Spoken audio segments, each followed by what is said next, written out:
In this lesson, we want to explain how to save the settings in presets.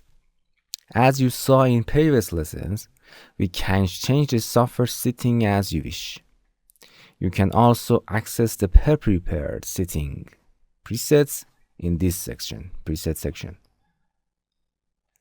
which can be placed on the software by clicking on each setting.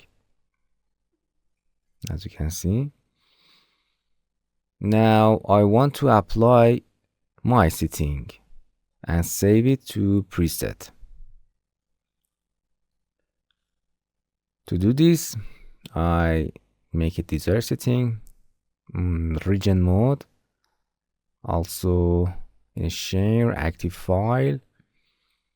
I like to show the cursor. The rest of the tabs are the same. Okay.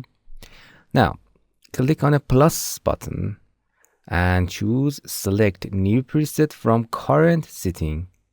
All your settings are saved in this preset. You can choose a name for it.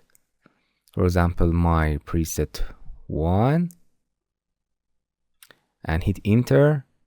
Now you can specify a shortcut to run it. You can edit it again. By clicking on it, a window will be open, just like the software, where you can re-edit and save again. Okay, I don't need that.